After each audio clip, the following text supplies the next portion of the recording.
Assalamualaikum warahmatullahi wabarakatuh. Jumpa lagi di channel yang keren ini, channel Mas Yano. Oke adik-adik, materi kali ini adalah materi kelarutan dan hasil kali kelarutan, di mana kita akan membahas mengenai reaksi pengendapan. Oke, skuy disimak baik-baik, materi kali ini mengenai reaksi pengendapan pada kelarutan dan hasil kali kelarutan. Oke, nah yang akan kita bahas pada video kali ini adalah reaksi pengendapan. Jadi reaksi pengendapan. Nah, pada reaksi pengendapan ini nanti apa fungsi dari reaksi pengendapan ini? Jadi fungsi dari reaksi pengendapan ini yang terjadi pada kelarutan dan hasil kali kelarutan itu nanti kita dapat mengeluarkan suatu ion dari larutannya melalui reaksi pengendapan. Jadi eh, kita mempelajari reaksi pengendapan pada kelarutan dan hasil kali kelarutan ini, nantinya kita dapat mengeluarkan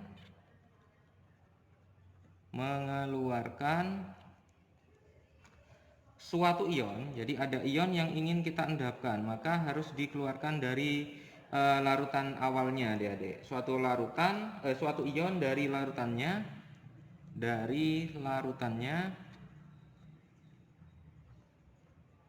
melalui reaksi pengendapan.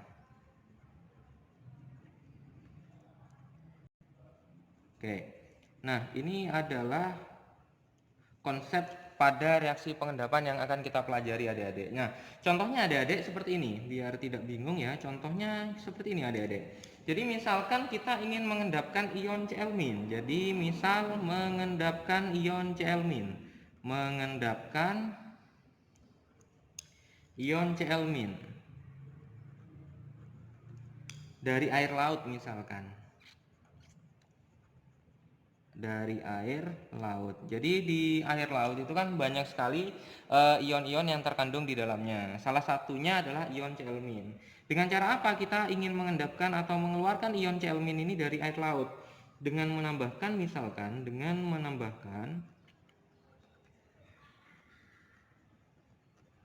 larutan. Larutannya adalah larutan perak nitrat misalkan. Perak nitrat. Nah, perak nitrat ini kan rumus kimianya adalah AgNO3. Nah, adik-adik, jadi kalau AgNO3 ini kita ionkan, maka dia akan jadi Ag+ dan NO3-. Nah, sehingga nanti Ag+ ini nanti akan berikatan dengan Cl- yang terdapat pada air laut, sehingga nanti akan terbentuk yang namanya AgCl berupa endapan.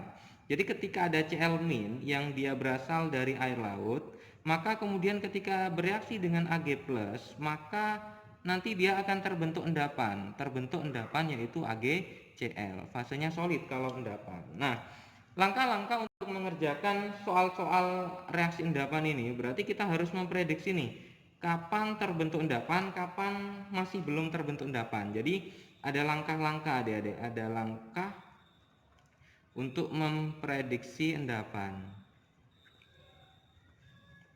Oke, langkah untuk memprediksi endapan itu yang pertama nanti adalah ionkan yang diketahui KSP-nya terlebih dahulu adik-adik. Jadi yang pertama adalah ionkan yang diketahui KSP-nya. Jadi pasti yang ada yang diketahui KSP-nya. Yang pertama adalah ionkan yang diketahui KSP-nya.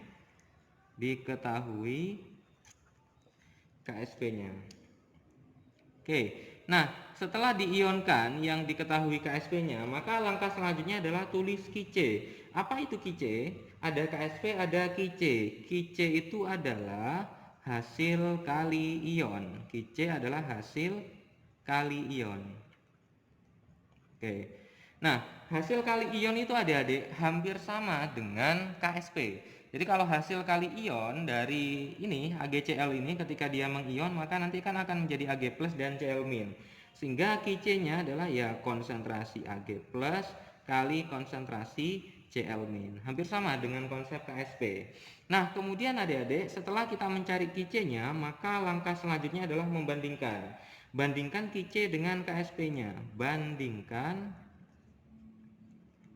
Kc dengan KSP-nya. Oke, artinya kalau kita membandingkan, maka nanti ada Kc yang lebih kecil daripada KSP. ada yang Qc-nya sama dengan Ksp, ada yang Qc-nya lebih besar dari Ksp, itu kan adik-adik. Jadi ada yang lebih kecil, ada yang sama dengan, ada yang lebih besar. Kalau dia lebih kecil, Qc-nya lebih kecil dari Ksp, maka nanti dia belum ngendap atau belum jenuh. Atau kalau belum jenuh itu nama lainnya masih dalam berupa larutan. Kemudian kalau Qc sama dengan Ksp, maka nanti dia tepat jenuh.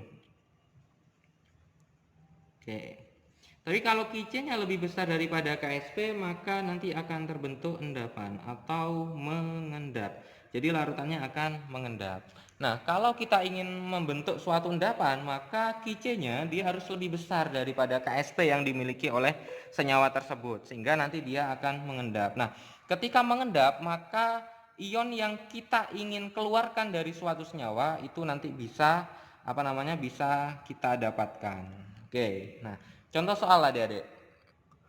Oke, misalkan ada soal seperti ini adik-adik. Jika pada suhu tertentu diketahui Ksp AgCl adalah 4 kali 10 pangkat min 8, maka pada pencampuran 100 ml larutan AgNO3 0,0004 molar dan 100 ml larutan HCl 0,0002 molar, yang terjadi adalah seperti apa? Nah, maksud dari soal ini, kita harus bisa memprediksi apakah dengan konsentrasi AgNO3 volumenya sekian dan konsentrasi HCl dengan volumenya sekian, maka akan terbentuk endapan atau masih berupa larutan. Itu yang dimaksud, yang ditanyakan dalam soal. Jadi kita harus memprediksi apakah dia masih berupa larutan atau dia sudah mengendap. Nah, ingat, langkah pertama adalah ionkan yang diketahui Ksp-nya. Ksp yang diketahui di sini adalah AgCl, maka langkah pertama kita mengionkan AgCl. Ingat, AgCl apabila kita ionkan maka akan terbentuk yang namanya Ag+, fasenya aqueous, dan Cl- fasenya juga aqueous. Nah, kemudian di sini ada konsentrasi Ag+ dan konsentrasi Cl-, maka konsentrasi Ag+ nanti adik-adik didapat dari AgNO3, sehingga kita harus mengetahui terlebih dahulu konsentrasi dari AgNO3. Nah, konsentrasi AgNO3 itu berarti nanti dirumuskan seperti ini adik-adik. Konsentrasinya AgNO3 dikali volumenya AgNO3 dibagi volume total. Berarti kan sama dengan 0,0004, molarnya 0,004, kali volumenya adalah 100 ml. Per volume total berarti 100 per 100, 200 ya. Oke. Nah, kenapa di sini yang digunakan adalah volume total? Karena adik-adik, ini kan dicampur ya berarti. Maka pada pencampuran 100 ml larutan AgNO3 dan 100 ml larutan HCl, berarti kan larutannya dicampur. Berarti kalau larutannya dicampur, secara otomatis AgNO3-nya konsentrasinya akan berubah. Maka kita harus menentukan konsentrasi AgNO3 ketika dicampurkan dengan HCl. Ini ketemu nanti, ini dicoret aja ya, nolnya. Berarti per 2 ya. Sama dengan 0,0002. Oke, seperti ini ya. Atau lebih enaknya 2 kali 10 pangkat min 4. Nah, kayak gini. Nah, kemudian selanjutnya kita akan menentukan konsentrasi HCl. Berapa kira-kira konsentrasi HCl-nya? Berarti menggunakan rumus yang sama dengan yang AgNO3, M kali volume per V total. Di mana M dari HCl adalah 0,0002 molar kali volumenya adalah 100 ml per volume totalnya adalah 200, sama. Berarti ini nanti nolnya kita coret. Nah, seperti ini.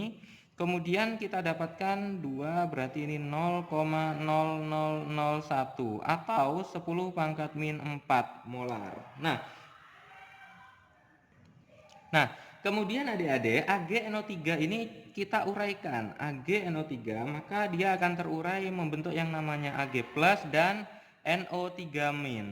Nah, di sini kita tahu bahwa konsentrasi AgNO3 adalah 2 kali 10 pangkat min 4. Karena koefisiennya sama, 1, 1, 1 berarti sama 2 kali 10 pangkat min 4. Ini juga 2 kali 10 pangkat min 4. Nah, sekarang begitu pula berlaku untuk HCl. HCl coba kita ionkan, dia akan membentuk yang namanya H+ dan Cl-. Konsentrasi HCl adalah 10 pangkat min 4. Secara otomatis H plusnya juga 10 pangkat min 4, Cl minnya juga 10 pangkat min 4. Nah, nanti untuk mencari Qc, sebagaimana kita ketahui bahwa Qc itu rumusnya adalah hasil kali ion yang diketahui Ksp-nya. Berarti konsentrasi Ag plus dikali konsentrasi Cl min. Nah, konsentrasi Ag plus yang digunakan di sini ya adalah 2 kali 10 pangkat min 4. Cl min yang digunakan nanti adalah 10 pangkat min 4. Oke, kita masukkan satu persatu. Ag plusnya adalah 2 kali 10 pangkat min 4. Cl minnya adalah 10 pangkat min 4. Sehingga didapatkan di situ adalah 2 kali 10 pangkat min 8. Nah, setelah itu baru kita akan membandingkan antara Qc yang didapatkan dengan Ksp-nya. Nah, kita tuliskan Qc-nya terlebih dahulu. Qc yang didapatkan adalah 2 kali 10 pangkat min 8. Ksp yang diketahui di sini adalah 4 kali 10 pangkat min 8. Maka lebih besar yang mana adik-adik kira-kira? Ini sama-sama 10 pangkat min 8, ini 2, ini 4. Berarti lebih besar yang 4. Sehingga apabila lebih besar yang 4, maka kita harus tahu kalau lebih besar Ksp-nya, 4 kan milik Ksp, maka lebih besar Ksp, maka dia masih berupa larutan. Oke adik-adik, ini adalah contoh soalnya. Sekarang kita coba latihan soal. Oke, misalkan ada soal seperti ini. Periksalah dengan suatu perhitungan apakah terbentuk endapan CaOH 2 kali jika 100 ml larutan CaCl2 0,2 molar dicampur dengan 100 ml larutan NaOH 0,02 molar. Oke. Ini 10 ml ya ini. Keliru adik-adik. Ini 10 ml adik-adik. Ini 10 ml ya. Oke. Adik-adik, jika adik-adik ingin menjawab soal ini terlebih dahulu, adik-adik bisa menjawabnya, kemudian nanti dilanjutkan kembali. Nah, jawabannya nanti cukup sederhana sekali adik-adik. Caranya hampir sama dengan yang contoh yang Mas Yano tampilkan di sini. Langkah pertama adalah ionkan yang diketahui Ksp-nya. Yang diketahui Ksp-nya adalah CaOH 2 kali. Maka CaOH 2 kali ini coba kita ionkan. Dia akan menjadi Ca2 plus dan 2OH min. Nah, kemudian di sini yang diketahui larutannya adalah CaCl2 dengan NaOH. Berarti kita harus tahu konsentrasi dari CaCl2 itu berapa.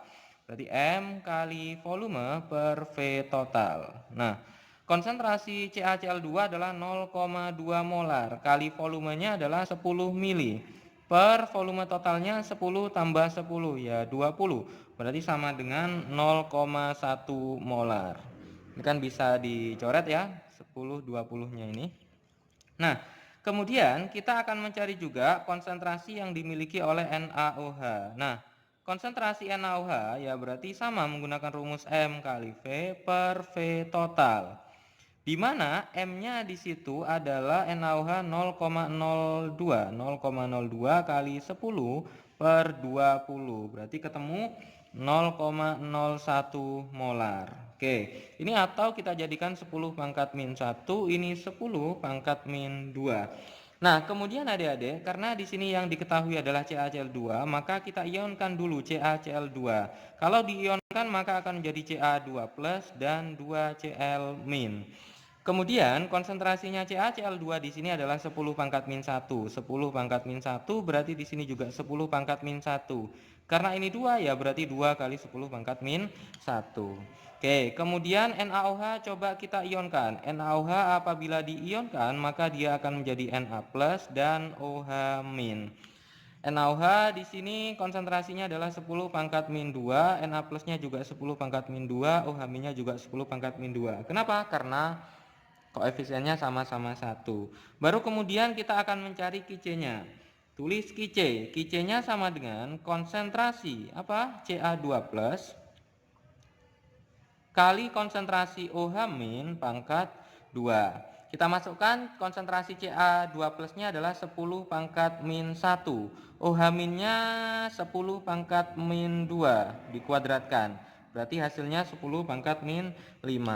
Maka kemudian kita bandingkan adik-adik antara Qc dengan Ksp-nya. Kita tahu bahwa Qc-nya adalah 10 pangkat min 5. Ksp-nya yang diketahui adalah 8 kali 10 pangkat min 6. Lebih besar mana adik-adik? Ini 10 pangkat min 5, ini 10 pangkat min 6. Lebih besar yang 10 pangkat min 5. Maka apabila QC-nya yang lebih besar, maka dia akan terbentuk endapan. Atau kata lainnya adalah mengendap. Oke adik-adik, sekian pembahasan video kali ini mengenai reaksi pengendapan pada kelarutan dan hasil kali kelarutan. Jika adik-adik ada yang ingin ditanyakan pada video ini, silakan adik-adik bisa menanyakannya di kolom komentar. Dan jika adik-adik suka dengan video ini, jangan lupa like, subscribe, comment, and share videonya agar tidak ketinggalan video-video terbaru dari Mas Yano. Oke, Mas Yano akhiri. Wassalamualaikum warahmatullahi wabarakatuh.